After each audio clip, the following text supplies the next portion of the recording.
alabanza corren hoy aquí, ríos de adoración.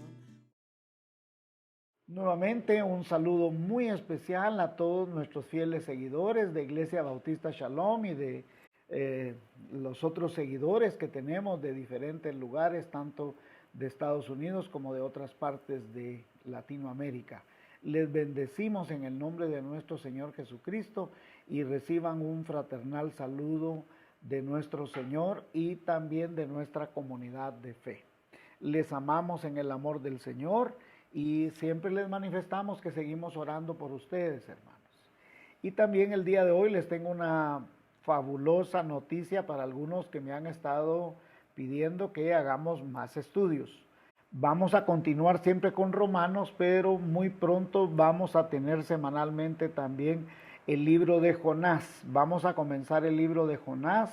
Mi hermano Manuel nos está apoyando en la estructuración y la investigación de este estudio, y muy pronto vamos a comenzar con Jonás y vamos a continuar con profetas menores. Vamos a hacerlo al mismo tiempo, simultáneo, así que semanalmente vamos a tener 2 estudios al mismo tiempo en la semana, y eso será una gran bendición para mucha gente que le gusta estar estudiando la Biblia, a gente que le gusta penetrar en la palabra de Dios.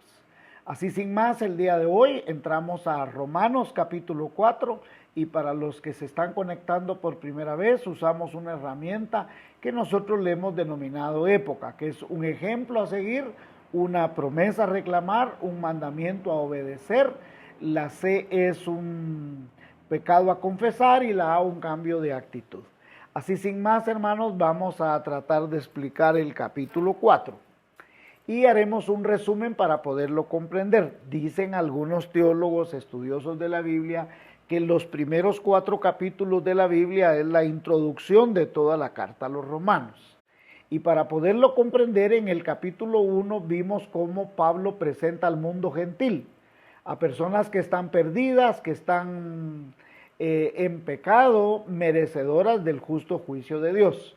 También logramos aprender, comprender, percibir que Pablo de alguna manera nos presenta la figura del publicano que Jesús había presentado en su parábola, y presentando a un hombre perdido que de alguna manera busca ser perdonado.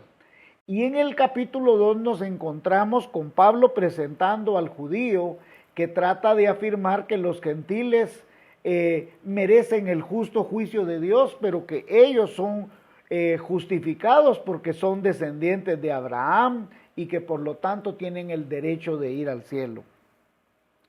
Pablo en este mismo capítulo les demuestra a los judíos que ellos son más pecadores porque ellos conocían la ley y siendo depositarios de la ley no la pudieron cumplir.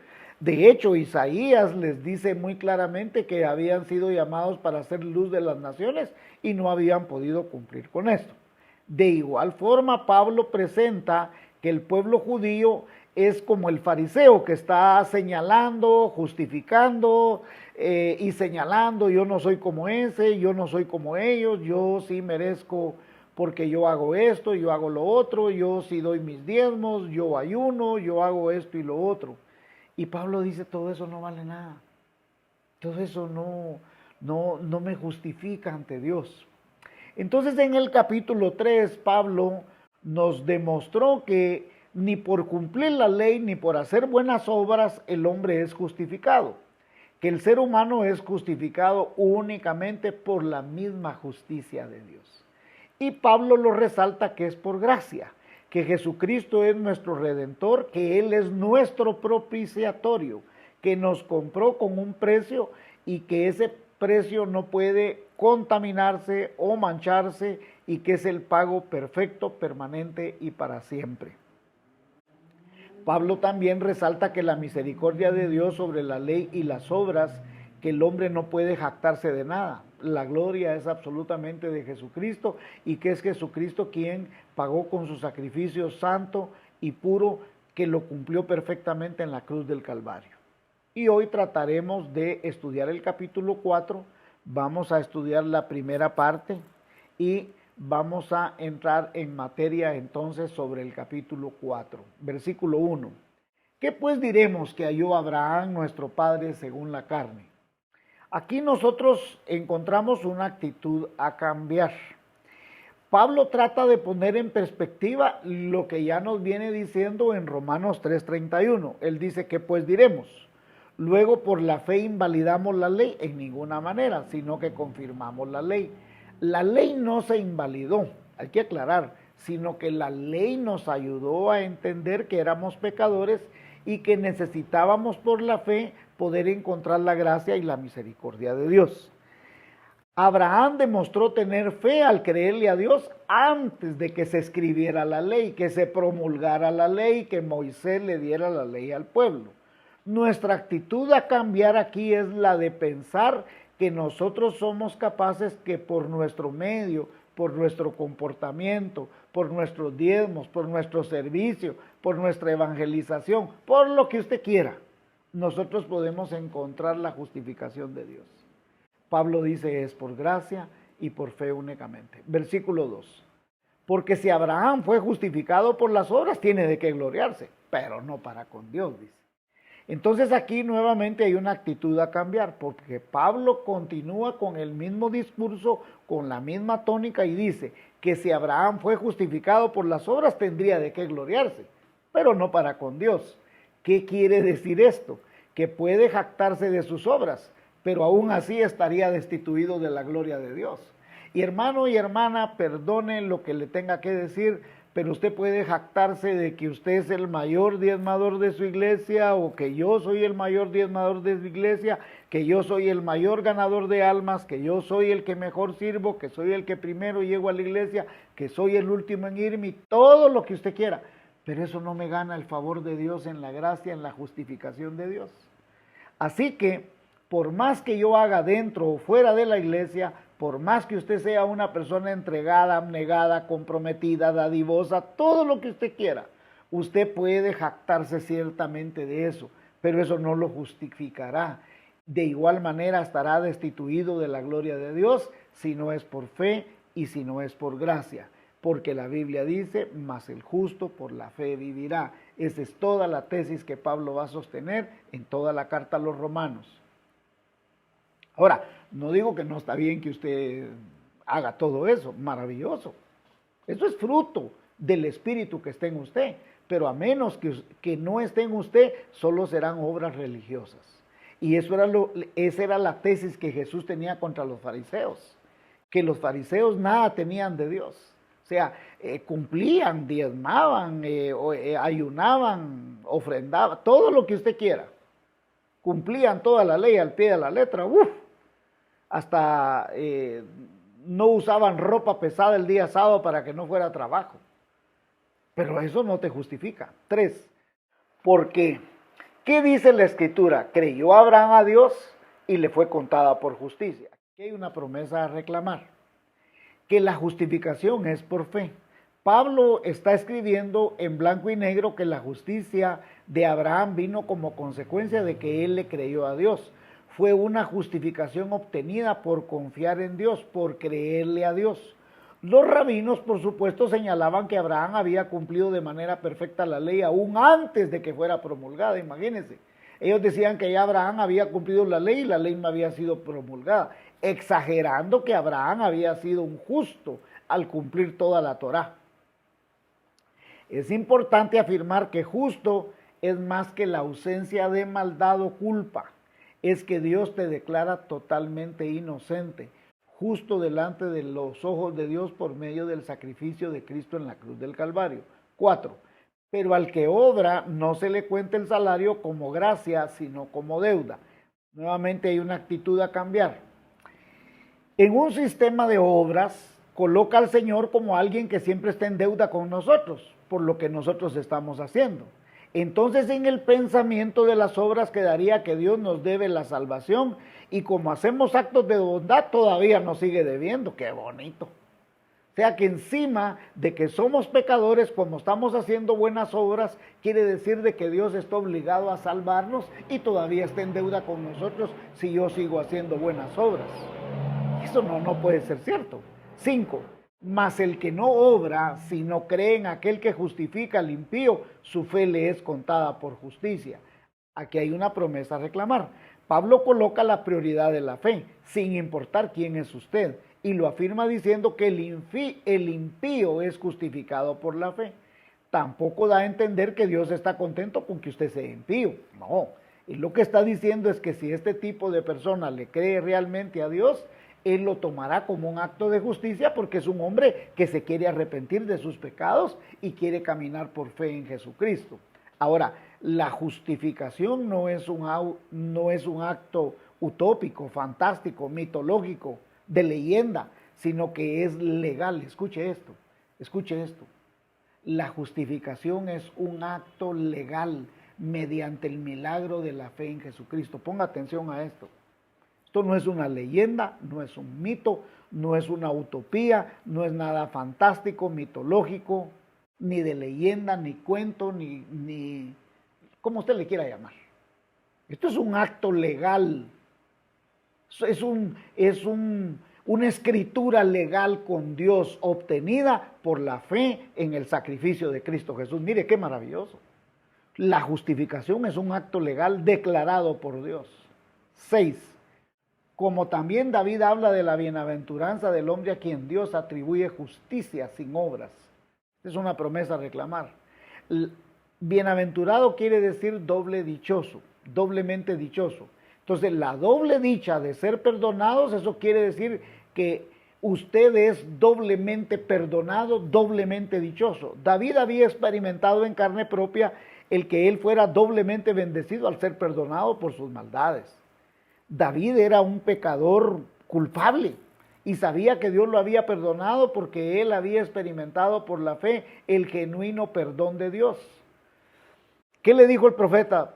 Tu pecado ha sido remitido, le dijo. Claro, las consecuencias no, pero su pecado había sido remitido. Entonces David estaba exaltando el nombre de Dios en los salmos por la justificación obtenida y estaba totalmente de acuerdo con lo escrito sobre Abraham, que había alcanzado la justicia por creerle y confiar en el amor de Dios, la gracia y la misericordia de Dios. Salmo 32, 1, 2. Es la clara imagen de un hombre que experimentó la gracia y el perdón de Dios por los actos de justicia de Dios mismo y no los nuestros o el cumplimiento de la ley o de buenas obras. Dice, bienaventurado aquel cuya transgresión ha sido perdonado y cubierto su pecado. Bienaventurado al hombre a quien Jehová no culpa de iniquidad y en cuyo espíritu no hay engaño. ¿Esto lo escribió quién? David. ¿Cuándo lo escribió David? Después de ser perdonado de su pecado. ¿Y dónde está eso? Pablo ahora lo va a remarcar en el versículo 7 y 8. Y como lo dice, bienaventurados aquellos cuyas iniquidades son perdonados y cuyos pecados son cubiertos. Bienaventurado el varón a quien el Señor no inculpa pecado. O sea, Pablo está citando a David y David a quién estaba citando? Abraham. ¿Ah? ¿Y por qué está citando David? Porque David se siente doblemente dichoso que Dios lo perdonó. ¿Y de qué lo perdonó? De una gran maldad. Se acostó con Betsabé, mandó matar a Urías, mintió, hizo, deshizo. Hermanos, esa es la pura gracia, la pura misericordia de Dios. Entonces aquí en los versículos 7 y 8 es una promesa a reclamar porque Pablo está citando a David y que eso también es aplicable para usted por la fe, por la fe, por la gracia. Número 9. ¿Es pues esta bienaventuranza solamente para los de la circuncisión o también para los de la incircuncisión? Porque decimos que a Abraham le fue contada la fe por justicia. Nuevamente encontramos que tenemos una promesa a reclamar. Pablo nuevamente está resaltando que no es un rito que se obtiene, no es por medio de un rito que se obtiene la justificación. La circuncisión era un rito. ¿Cuál era ese rito? Bueno, el rito es de quitarse el prepucio y lo hacían cuando el niño, a los días de recién nacido, ¿verdad? ¿Y por qué era esto? Bueno, cada vez que el hombre iba a orinar se acordaba que tenía un pacto con Dios y que él debía de romper con los deseos de la carne. Entonces Pablo trata de decir que los gentiles pueden tener acceso a la gracia y a la justificación por la fe. ¿Por qué? porque cuando Dios hace el pacto con Abraham, Abraham no había recibido todavía el pacto de la circuncisión. Ya lo vamos a ver más adelante. Pero nuevamente cita a Abraham como el hombre que no era judío y que obtuvo la justicia de Dios por medio de la fe. Por eso está diciendo eso. Ahora vamos al 10 y aquí sí lo vamos a citar dónde está.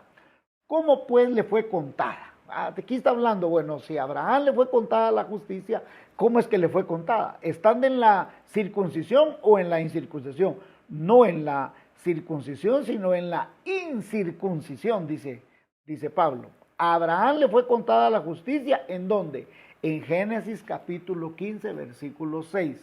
Y si notamos que el pacto de la circuncisión fue hecha con Abraham en Génesis 17. ¿Y cuándo fue eso?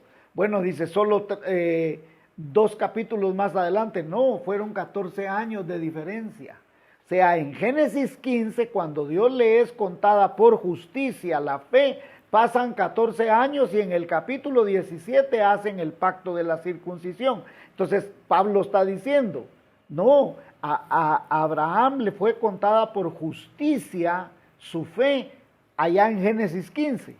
Y el pacto de la circuncisión fue mucho después. ¿Para qué? Para que los gentiles, los impíos, pudiéramos tener acceso sin ser circuncidados. 11.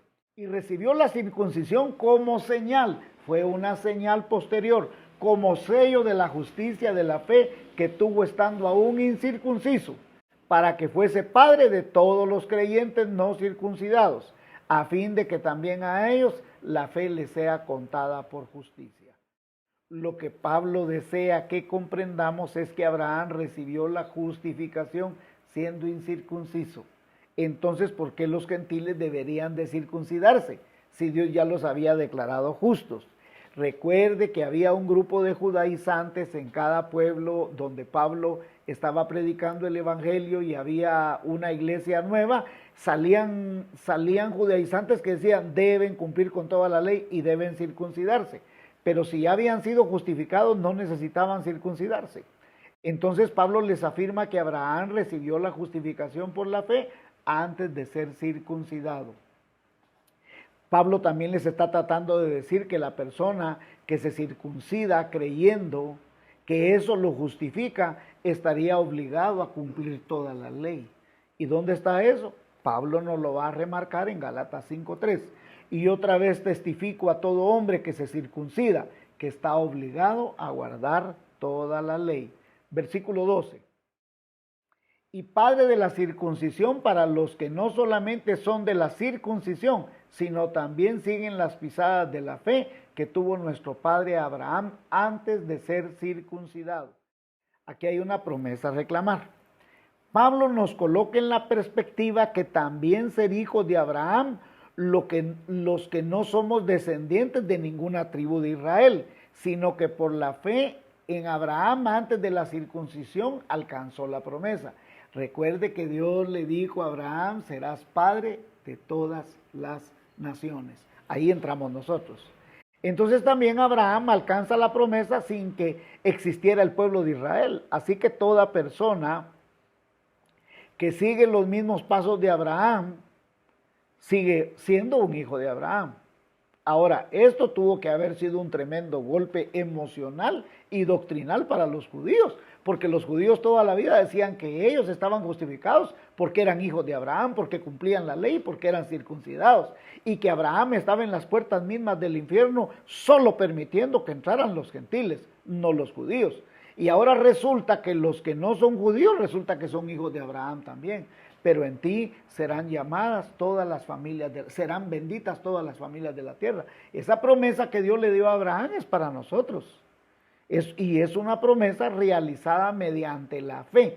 Ese título tienen algunas Biblias. Versículo 13. Porque no por la ley fue dada a Abraham o a su descendencia la promesa de que sería heredero del mundo, sino por la justicia de la fe. Todas las promesas dadas a Abraham, Isaac y Jacob fueron dadas antes de que se promulgara la ley de Moisés. Entonces no podemos decir que alcanzaron justicia por cumplir la ley, porque ni siquiera existía la ley.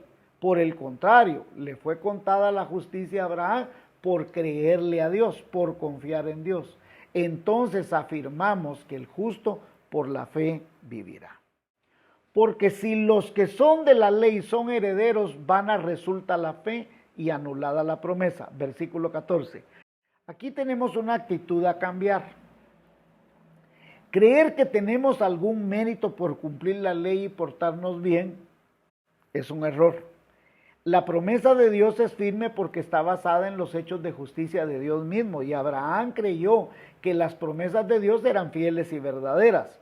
La ley no es que sea mala, es que la ley no te puede conducir a bendición, porque la ley nos enseña los justos juicios de Dios. Como no podemos cumplir la ley, digamos, no cumplir la ley, en realidad el verdadero origen de la palabra es transgredir. Pecar quiere decir transgredir, y transgredir, ¿qué quiere decir? Pasar una línea. Eso quiere decir la palabra transgredir. Y nosotros hemos pasado todas las líneas posibles. Yo no sé cuántas ha pasado usted, pero yo las he pasado todas. Así de que Dios, por su gracia, por su misericordia, es que nos tiene ese amor tan infinito, tan maravilloso y tan especial. Versículo 15, y con este vamos a terminar y tratar de explicar este cierre. Pues por la ley produce ira, pero donde no hay ley tampoco hay transgresión. Aquí hay un pecado a confesar. Debido a que nosotros no podemos cumplir la ley, por el contrario, nosotros hemos transgredido la ley. Somos objeto entonces de la ira de Dios. Por ello es que no podemos decir que somos justificados por cumplir la ley, ya que nadie en lo absoluto puede cumplir la ley. Todos somos pecadores. Y por otro lado, Pablo afirma que si no hay ley, tampoco hay transgresión. Transgresión es la palabra utilizada para alguien, como le dije anteriormente, que pasó la línea. Y si no hay una línea que pasar, no hay nada que transgredir. Ahora bien, acá hay un punto importante. Cuando Adán pecó, no había ley, porque le expliqué anteriormente y ahora quiero dejárselo bien claro y con esto terminar para que usted y yo comprendamos bien lo profundo y lo maravilloso que es la gracia del Señor. Sé que nunca vamos a dimensionar en nuestra mente finita la profundidad del amor, la gracia y la misericordia de Dios. Pero escúcheme esto aquí. Cuando Adán y Eva pecaron no había ley. Entonces, porque lo que ellos hicieron fue que transgredieron la palabra de Dios. Y en realidad lo que hicieron fue romper, quebrar, transgredir la confianza de Dios. Dios les dio la confianza de que ellos tenían la libertad de estar en todo el universo que estaba creado ahí, en todo el paraíso. Y estaba el árbol de la vida que representaba a Dios mismo. Ellos podían comer de ese árbol diariamente, del árbol de la vida. Era de Dios que emanaba esto. Y podían comer de todos los demás árboles, menos del árbol del bien y del mal. ¿Por qué el árbol del bien y del mal? Lo que significaba era que Dios les había dado la confianza a ellos de poder vivir en la línea de Dios. Pero ellos pasaron esa línea. Transgredieron esa línea, rompieron la confianza de Dios. Y en realidad cuando nosotros pecamos, rompemos la confianza de Dios. ¿Por qué? Porque Dios nos ha dado una libertad para que nosotros vivamos como nosotros queramos. Ahora, el plan de Dios está basado en la fe. ¿Y por qué está basado en la ley? Porque nadie puede cumplir los mandamientos. Ni usted, ni yo, ni nadie. Nadie. Y por eso Pablo sostiene en toda la carta a los romanos, mas el justo por la fe vivirá. Dígame si Dios no es maravilloso. Dígame si Dios no es excelso. Hermano, usted y yo hemos transgredido la confianza del Señor. Por eso es que el cristiano no se salva porque vaya a la iglesia. Lamentablemente, esta cosa de la pandemia vino a romper cualquier paradigma. Porque hay gente que creía que ser evangélico es estar los domingos en la iglesia. Pero ahora ninguno ha estado en la iglesia y de todas maneras no deja de ser evangélico usted, ni hijo de Dios. Por eso, mas el justo por la fe vivirá. Que Dios le bendiga, hermanos, y muy pronto estaremos con el libro de Jonás. Que la paz de Dios sea con usted. Escríbanos. Siempre estamos orando por usted, que la paz de Jesucristo sea sobre su vida. Shalom, shalom, shalom.